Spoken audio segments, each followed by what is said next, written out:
بسم اللہ الرحمن الرحیم۔ السلام علیکم۔ حسنہ ہاتھ میں شاپر اٹھائے اماں کے ساتھ باتوں میں مشغول تھی۔ گھر کا کچھ ضروری سامان لینے کی وجہ سے اسے اماں کے ساتھ شہر جانا پڑا۔ رکشے والا گاؤں سے تھوڑی سی دور سڑک پر ہی اتار دیتا اور باقی کا کچا راستہ پیدل ہی طے کرنا پڑتا۔ گرمی اور غصے سے تپی ہوئی اماں ابھی بھی رکشے والے کو صلاحیں سنا رہی تھی اور حسنہ ہنستے ہوئے ماں کو ہی دیکھ رہی تھی۔ یہ اماں کی ہر بار کی عادت تھی۔ اس سے پہلے کہ حسنہ اماں کو خاموش کرواتی، ایک اڑتا ہوا سانپ اس کے کاندھے پر آ لگا۔ خوف کے مارے وہ چیخ پڑی۔ اماں بھی اس کی یہ دہشت ناک چیخ سن کر بوکھلا گئیں اور اپنی ساری پریشانیاں بھول کر جلدی سے اس کی طرف متوجہ ہوئیں۔ آئے ہائے، کیا ہوا حسنہ؟ کیا ہوا میری شہزادی، میری بچی، کیا ہوا؟ جبکہ حسنہ بیچاری شاپروں کو دور اچھال کر ابھی بھی اپنے کندھے کو جھاڑتے ہوئے چیخ رہی تھی۔ وہ سانپ اس کے پیروں میں الٹا پڑا تھا، جس کو دیکھ کر ایک دفعہ اماں بھی ڈر گئی۔ حسنہ 2 قدم پیچھے ہٹ کر مسلسل کانپتے ہوئے اس سانپ کی طرف دیکھ رہی تھی اور اماں اسے۔ اس سے پہلے کہ وہ کچھ سمجھ پاتی، کھیت سے ہنستے ہوئے مزمل، علی اور احمد اسے اپنی طرف متوجہ کر گئے۔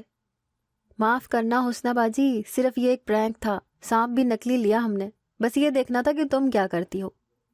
وہ ہنسی سے لوٹ پوٹ ہوتے ہوئے اسے بتا رہے تھے۔ غصے کی شدید لہر اس کے تن بدن میں پھیل گئی۔ اب اسے سارا معاملہ سمجھ آ چکا تھا۔ غصے سے اس نے ذکی کی طرف دیکھا جو موبائل بند کر رہا تھا۔ ان چاروں لوفروں کو وہ اچھی طرح جانتی تھی۔ پورے محلے والوں کے لیے عذاب، ہر بندہ ان سے تنگ تھا۔ نہ ان کے یہ روز روز کے ڈرامے ختم ہونے تھے، نہ محلے والوں نے سکون میں آنا تھا۔ اب بھی یقیناً اس نکلی سانپ کا سہارا لے کر وہ اس کی ویڈیو بنا چکے تھے۔ اس مشہور ہونے کے چکر نے انہیں بغیرت بھی بنا ڈالا تھا۔ ماں بہن کی عزت کرنا تک وہ بھول چکے تھے۔ اماں بآواز بلند ان کو گالیوں سے نواز رہی تھی جن کا ان پر کم ہی اثر ہوتا۔ وہ ہرگز ان لوفروں کے منہ نہیں لگنا چاہتی تھی۔ غصے اور بے بسی سے اس کی آنکھوں میں آنسو تھے۔ پوری راہ وہ اس ٹک ٹاک بنانے والی کمپنی کو گالیاں دیتی رہی جس نے آج کی نوجوان نسل کو گمراہ کر ڈالا ہے۔ گھر پہنچ کر بھی وہ دیر تک اپنے کمرے میں بیٹھ کر روتی رہی۔ اماں نے تو پکا ٹھان لیا تھا شام کو وہ جا کر چاروں کے باپوں کو خوب سنا کر آئے گی، جو اپنے بچوں کی اچھی تربیت کرنا تو جیسے بھول ہی گئے تھے۔ مگر وہ جانتی تھی اس سب کا کوئی فائدہ نہیں ہے۔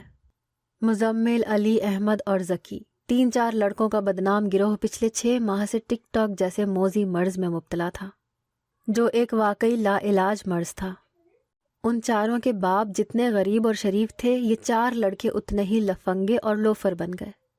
رہی صحیح کسر ٹک ٹاک پر مشہور ہونے کے بھوت نے ادا کر دی۔ محلے کا کوئی بندہ ان کے کارناموں سے بچا ہوا نہیں تھا۔ ہر روز کی ایک نئی کہانی، ہر روز ایک نیا شکوہ ان چاروں کے والدین کا منتظر ہوتا۔ کبھی یہ سڑک پر چلتے ہوئے نظر آتے تو کبھی کسی فنی ویڈیو کے لیے ڈرامہ کرتے نظر آتے۔ جوانی کے جس دور میں انہوں نے ماں باپ کا سہارا بننا تھا، وہ الٹا بوجھ بنے بیٹھے تھے۔ وہ اس بات کا پکا یقین رکھتے تھے کہ وہ بھی ایک دن مشہور ہو کر بہت بڑے ٹک ٹاکر بنیں گے۔ سب محلے والے اور ان کے والدین ان کی عزت کے بارے میں جان پائیں گے۔ یہ غلط فہمی ان کے دلوں میں مکمل پروان چڑھ چکی تھی۔ جانے یہ سستی شہرت جو اپنا آپ یا دوسروں کا تماشا بنا کر حاصل ہوتی ہو، جانے کس کام کی، مگر یہ سمجھنا ہر کسی کے بس کی بات نہ تھی، نہ ہی وہ چاروں سمجھ پائے۔ اپنے ماں باپ کی عزت کا تماشا بنا کر، ان کی تربیت پہ انگلیاں اٹھوا کر وہ اس بات کا ازالہ چند دنوں کی شہرت اور اس شہرت سے حاصل ہونے والے چند پیسے سے ادا کرنا چاہتے تھے۔ شاید جنہوں نے تعمر عزت نہ کمائی ہو، وہ اس کی شان و شوکت سے کیا واقف ہوں گے۔ مزمل رشید احمد کا بیٹا تھا، وہ رشید احمد جس نے ساری عمر سرکاری اسکول کے دروازے پر کھڑے ہو کر چوکیداری کی۔ مزمل اس کی اکلوتی اولاد تھی۔ شادی کے 7 سال بعد امید کی کرن نے دروازے سے جھانکا تو جیسے شیدے اور کرمائی کو جینے کی وجہ مل گئی۔ 9 ماہ کرمائی نے گن گن کر گزارے، بھلا 7 سال کا انتظار طویل نہیں تھا؟ آس پڑوس کی ہمدردیاں تو کبھی لوگوں کے تانے تشنے، سسرال والوں کی دھمکیاں کہ شیدے کو دوسری بار بیاہ کر ہی اولاد کی خوشی حاصل کر سکیں گے، مگر اللہ سے مانگی گئی دعائیں قبولیت کے درجے کو پا چکی تھی۔ شیدہ تو ہمیشہ کہتا کہ پگلی جھلی ہے تو، بھلا میں تجھے چھوڑ کر ایسا کیوں کروں گا، مگر اسے بھروسہ نہیں تھا۔ اولاد تو ہر ایک کی خواہش ہے اور ہر ایک کو چاہیے۔ اب اس کی زندگی کی ہر خواہش کامل تھی۔ ننھے سے مزمل کے رونے کی آواز پہلی بار گھر میں گونجی تو اس کے ساتھ کرمائی اور شیدے کی بھی بلک نکل گئی۔ خوشی کے مارے رونا آ گیا، شکرانے کے آنسو گالوں پر بہہ نکلے۔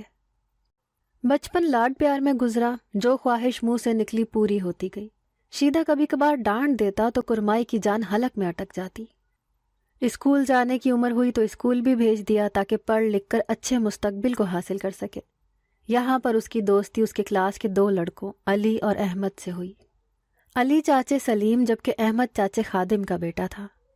کچی پکی کلاسوں سے ہوتے ہوئے وہ 5 جماعت میں پہنچ گئے۔ یہاں پر ان کی دوستی ذکی سے ہوئی اور یوں ان کا گروپ مکمل ہو گیا۔ وہ چاروں ہمیشہ اکٹھے کھیلتے پائے جاتے، چاروں کے شوق ایک جیسے اور چاروں من مرضی کے مالک۔ پڑھائی میں بھی وہ زیادہ تیز نہیں تھے۔ مزمل اور احمد پھر بھی کچھ نہ کچھ پڑھ لیتے، مگر دوسرے 2 آواروں نے یہ بھی زحمت نہ کی۔ سادہ لوح ماں باپ بھی یہی سمجھتے رہے کہ اسکول میں ان کے بچے پڑھ لکھ کر ان کے بڑھاپے کا سہارا بننے جا رہے ہیں۔ اسکول سے واپس آنے کے بعد وہ گاؤں کی نہر کے پار چلے جاتے اور وہاں پر شام ڈھلے تک کھیلتے رہتے۔ چاروں کے والد مزدور تھے، لہٰذا ان کو کھلی چھٹی تھی۔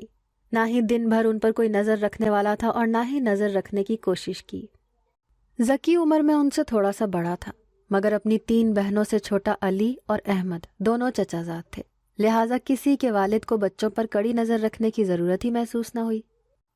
یہ سب گھر کے بچے تھے اور گھر کے بچے بھلا کہاں بگڑتے ہیں، مگر یہ بھی گھر والوں کی خام خیالی ثابت ہوئی۔ جیسے جیسے عمر نے بڑھنا شروع کیا، عمر کے تقاضے بھی بڑھتے گئے۔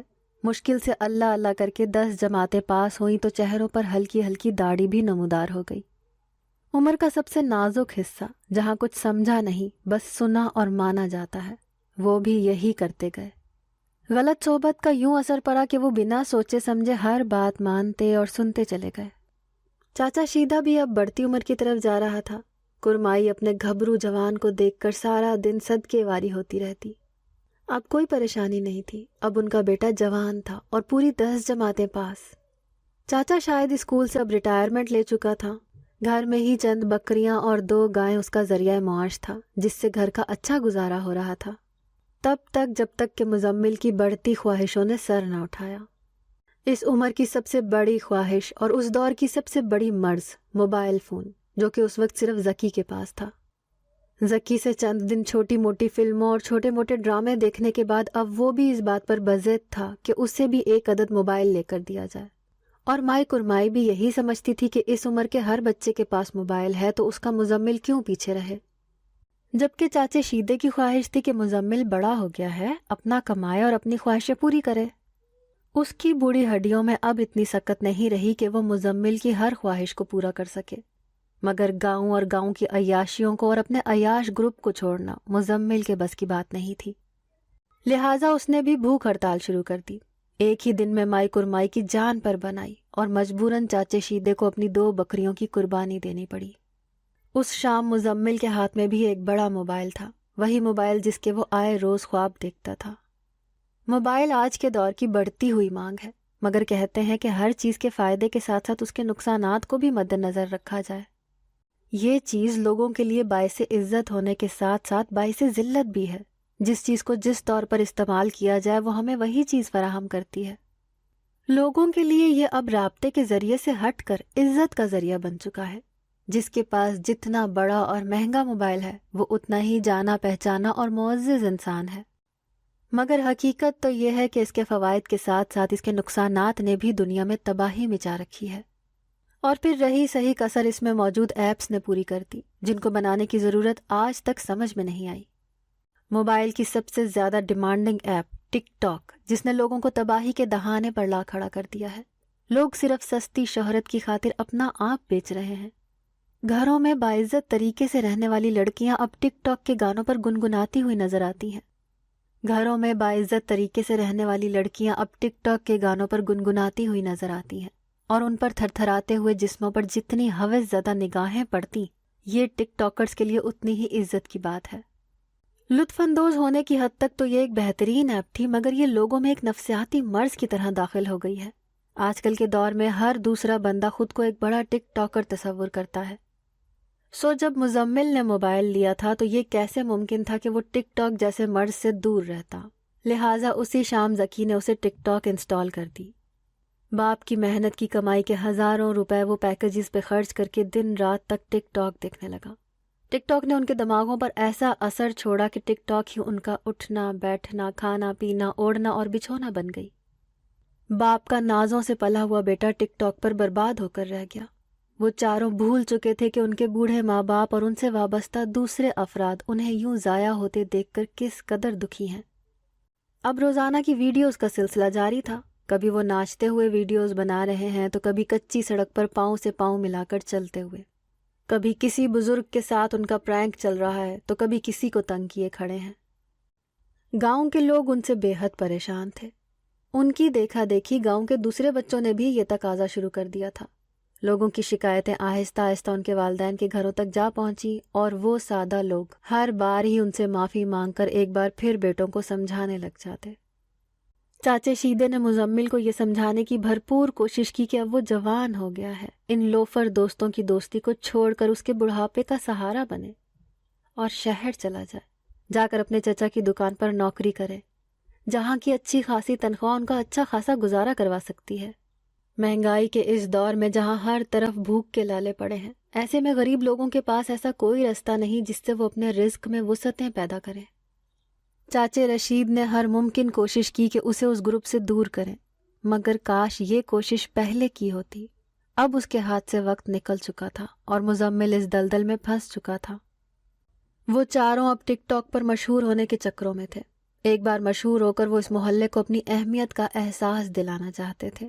ان کے مطابق دوسروں کو تنگ کرنا، دوسروں کی عزت نفس سے کھیلنا بالکل بڑی بات نہیں تھی۔ یہ بس ایک کھیل ہی تو تھا جس سے چند لمحے انہوں نے لطف اندوز ہونا تھا اور ان چند لمحوں نے ٹک ٹاک پر ان کی فین فالوئنگ کو بڑھا دینا تھا۔ آج کے فین فالوئنگ تماش بین مگر کہا کرتے ہیں کہ تماشا دیکھنے والے ایک دن خود بھی بڑے تماشا بن جاتے ہیں۔ آج بھی انہوں نے حسنہ کے ساتھ یہ پرینک کیا تھا جس کا انہیں ذرا بھی افسوس نہیں تھا۔ حسنہ خالہ شیما کی بیٹی تھی، عمر میں ان چاروں سے بڑی۔ خالہ شیما تو خود 20 مرتبہ ان کی بدتمیزیوں کا شکار ہوئی تھی، مگر حسنہ کا یہ پہلا موقع تھا جب اسے یوں سرے راہ ذلیل ہونا پڑا۔ یہ کیسا پرینک تھا جس میں نہ کسی کی عزت کو دیکھا جائے، نہ کسی کے احساسات کے بارے میں جانا جائے، محض چند لمحے کی خود غرضی دکھا کر اگلے سے معذرت کے چند بول دیے جائیں۔ یقین کریں معذرت کے چند بول کبھی بھی عزت نفس یا گئی ہوئی عزت کو واپس نہیں لا سکتے۔ حسنہ کافی دیر اپنے کمرے میں بیٹھ کر روتی رہی۔ اس نے اماں کو منع کیا تھا کہ وہ چاچے شیدے کے گھر نہ جائے اور اس سے وہ لوفر اور بدتمیز لڑکے سوائے ضد کے اور کچھ نہیں پکڑیں گے، مگر اماں سے رہا نہ گیا اور اماں نے جا کر مزمل کے گھر اچھی خاصی سنا دی۔ پچھلی گلی میں اس نے باقی تینوں کے گھروں میں بھی جھانکا اور چاروں کے والدین کے پاس صرف شرمندگی اور بے بسی کے علاوہ کہنے کے لیے کچھ بھی نہیں تھا۔ چاچے شیدے نے بے بسی سے چارپائی پر بیٹھی کرمائی کو دیکھا۔ یہ سب تمہاری ڈھیل کا نتیجہ ہے۔ میں نے تمہیں لاکھ دفعہ منع کیا کہ اسے اس قدر ڈھیل مت دو، مگر تم میری سنتی کہاں ہو۔ شیما کے جاتے ہی شیدہ کرمائی پر بھڑک اٹھا اور بیچاری کرمائی اولاد کے بگڑ جانے پر بس آنسو بہاتی رہ گئی۔ اس نے بھی تو یہ دن خواب میں بھی نہیں سوچا تھا۔ وہ بھی تو چاہتی تھی کہ اس کا مزمل ایک اچھا انسان بنے۔ شام کو وہ گھر آیا تو چاچے شیدے نے اس سے دریافت کیا، وہ تو بس ایک پرینک تھا ابا، اور حسنہ باجی کو ہم نے بتایا بھی تھا۔ تو بغیرت ہو گیا مزمل، تیری عزت اور غیرت مر گئی ہیں۔ اگر تیری کوئی اپنی بہن ہوتی تو اس کے ساتھ بھی یہ پرینک کرتا۔ میں کہتا ہوں چھوڑ کیوں نہیں دیتا اپنے آوارہ دوستوں کو۔ ابا کا یہ لیکچر روز کا تھا، لہٰذا اس نے سنی انسنی کر دی۔ حسنہ پر اسے بے حد غصہ آیا تھا۔ حسنہ خالہ سیما کی بیٹی تھی اور خالہ شیما ان کی ہمسائی تھی۔ بڑی دو بیٹیوں کو رخصت کر کے اب خالہ شیما کی ساری توجہ حسنہ پر تھی۔ حسنہ اکثر و بیشتر بخار میں مبتلا رہتی۔ گاؤں میں لڑکیوں کے زیادہ پڑھے لکھے ہونے پر پابندی تھی، لہٰذا مدرسے میں سے چند کتابیں پڑھنے کے بعد حسنہ گھر کی ہو کر رہ گئی۔ مدرسے کی ان چند کتابوں نے حسنہ پر گہرا اثر چھوڑا۔ حسنہ ایک دیندار لڑکی تھی۔ وہ گھر میں چھوٹے بچوں کو قرآن مجید پڑھاتی، اپنے برقعے اور چادر کا خاص اہتمام کرتی اور اس کے علاوہ نماز روزے کی پابندی کرتی تھی۔ مزمل اور اس کے باقی تینوں دوستوں کی سوئی حسنہ پر اٹکی، جس کی وجہ سے وہ ایک بار پھر ذلیل ہوئے اور سارا ہی لحاظ بالائے طاق رکھتے ہوئے اب وہ حسنہ پر بحث و مباحثہ کر رہے تھے۔ کچھ زیادہ ہی دیندار بنتی ہے، یہ برقعے کا سہارا لے کر سمجھتی ہے کہ ہم اسے جانتے نہیں۔ مزمل کو اب بھی اس پر شدید غصہ تھا۔ چھوڑ یار، ایک دن بدلہ لے کر اس پر یوں ویڈیو بناؤں گا کہ راتوں رات وائرل کر دوں گا۔ احمد اور علی بھی اچھے خاصے تپے ہوئے تھے۔ فی الحال کے لیے ان کے موبائل اور ان کی ویڈیو بنانے والی حرکت پر مکمل پابندی لگا دی گئی تھی۔ گاؤں میں بھی یہ سب کی مشترکہ رائے تھی کہ گاؤں میں ان سب کی عزت اور لحاظ کا خیال رکھا جائے۔ یہ بدامنی اور بدنظمی پھیلانی ہی ہے تو کہیں اور جا کر پھیلائیں۔ سو بہتر یہی تھا کہ کچھ وقت کے لیے اس سب سے کنارہ کر لیا جائے، یا یہ کہ کچھ وقت کے لیے کوئی مناسب کام ڈھونڈ کر کام شروع کیا جائے اور اس کے بعد اپنے مشہور ہونے اور شہرت پانے والے خواب کو پورا کیا جائے۔ اس بات کو پایہ تکمیل تک پہنچانے کے لیے ذکی اپنے باپ کے ساتھ مویشی سنبھالنے میں مصروف ہو گیا، جبکہ باقی تینوں صبح گاؤں سے باہر موجود ایک پولٹری فارم میں چھوٹا موٹا کام کرنے لگ گئے۔ مگر ویڈیوز بنانے والا بھوت ابھی بھی ان کے سر پر سوار تھا، آخر ایک مشہور ٹک ٹاکر جو بننا تھا۔ مگر پھر بھی ان کے والدین کافی حد تک مطمئن تھے کہ چلو کچھ نہ کچھ کام شروع کیا۔ سب سے بڑھ کر یہ بات کہ کسی نہ کسی طرح یہ گروپ تو الگ ہوا تھا، مگر ہمیشہ کی طرح وہ سادہ لوگ اس حقیقت سے بے خبر تھے جو صرف انہی کے ذہنوں میں موجود تھی۔ کام کرتے ہوئے 3 ماہ کا عرصہ گزر گیا۔ اب ان تینوں کو کام سے کافی حد تک واقفیت حاصل ہو گئی تھی۔ گاؤں والے بھی کسی حد تک پرسکون تھے۔ اسی دوران حسنہ کا انتقال ہو گیا۔ حسنہ کا ہر روز رہنے والا ہلکا ہلکا بخار ٹائیفائڈ کی شکل اختیار کر کے مہلک ثابت ہوا اور حسنہ کی جان لے کر ہی جان چھوڑی۔ خالہ شیما کے ساتھ ساتھ یہ واقعہ گاؤں کے سبھی لوگوں کے لیے کافی دلسوز ثابت ہوا۔ وہ فارم سے چھٹی کا دن تھا جس دن حسنہ کا انتقال ہوا اور وہ تینوں ذکی کے ڈیرے پر موجود تھے۔ حسنہ باجی تو ہمارے مشہور ہونے کے خواب کو اپنے ساتھ لے کر ہی دفن ہو گئی۔ بیچاری نے کس قدر واویلا کیا تھا جس دن ہم نے اس کے ساتھ پرینک کیا تھا۔ مزمل کو اب بھی وہ واقعہ اچھی طرح یاد تھا۔ اگر وہ زندہ بھی رہتی تو تم لوگوں میں اتنی جرت نہیں تھی کہ کچھ کر پاتے۔ یہ بس پیٹھ پیچھے کی ڈینگے ہیں جو تم لوگ بیٹھ کر مار سکتے ہو۔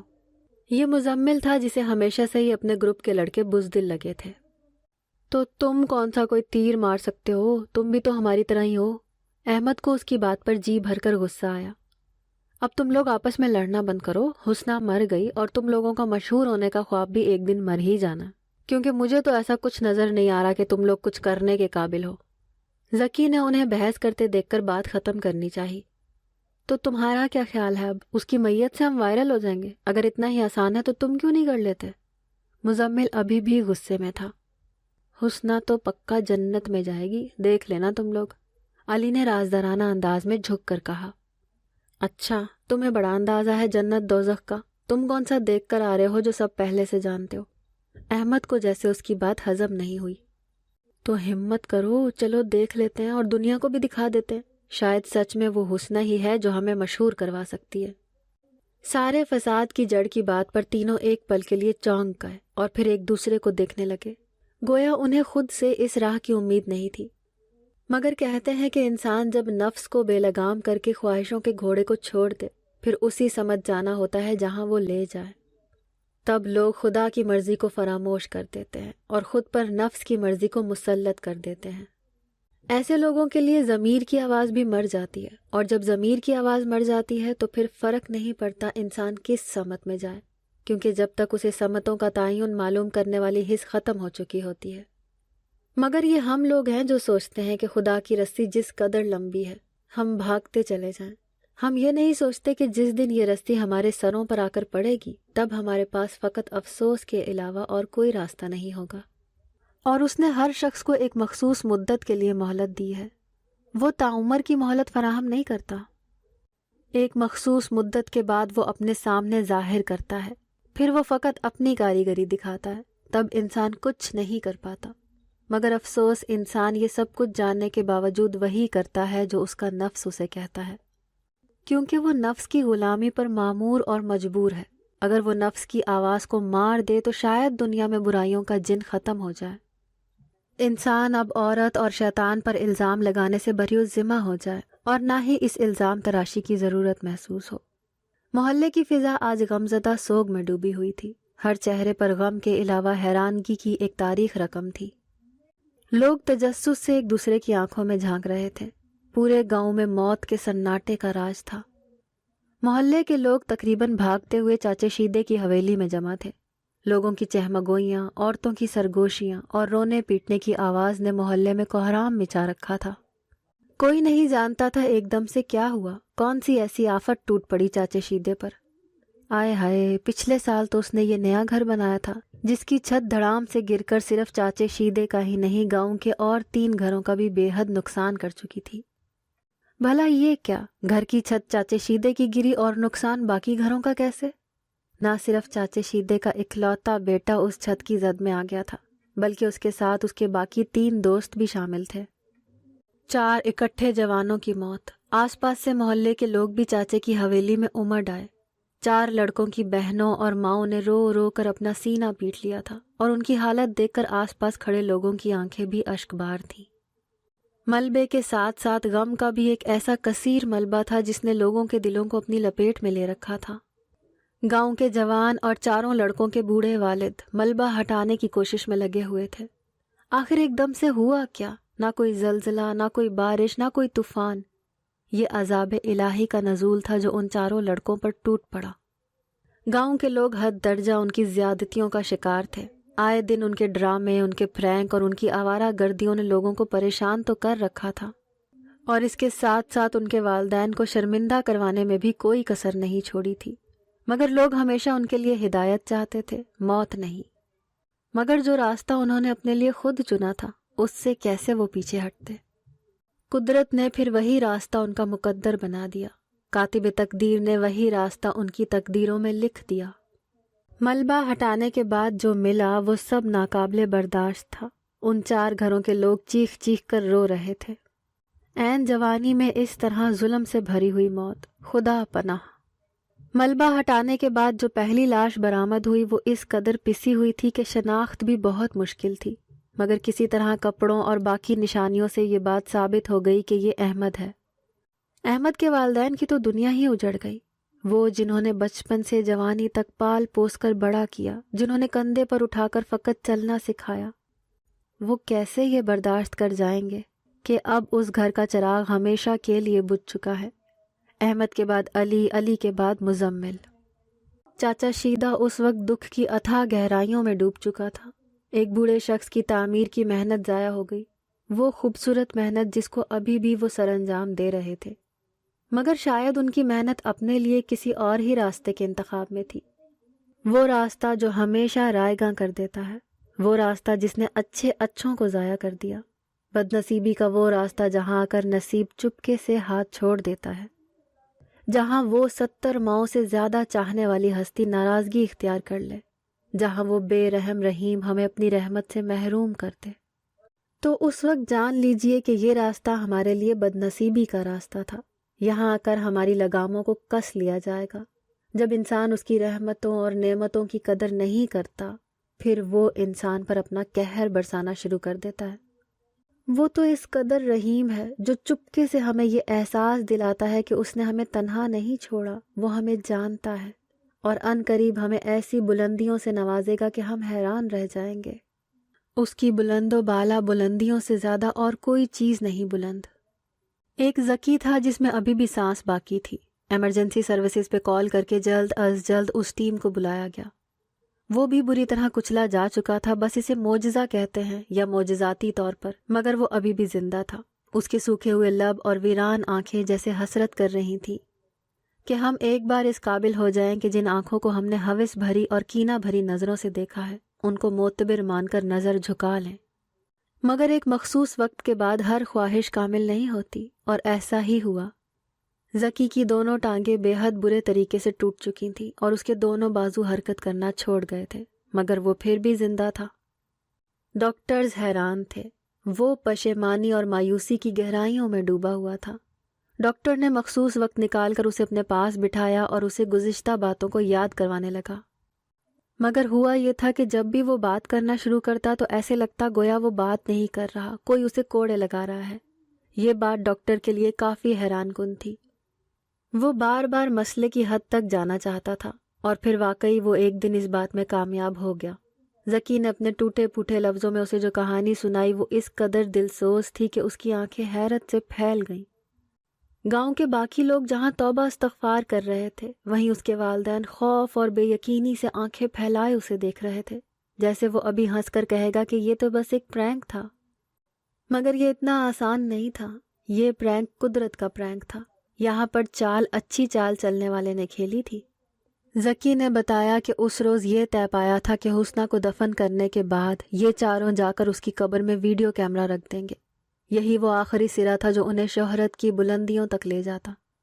اس کے بعد یہ ویڈیو راتوں رات وائرل ہوتے اور اس کے ساتھ یہ شرط بھی مکمل ہو جاتی کہ حسنہ جنت میں جائے گی یا دوزخ میں۔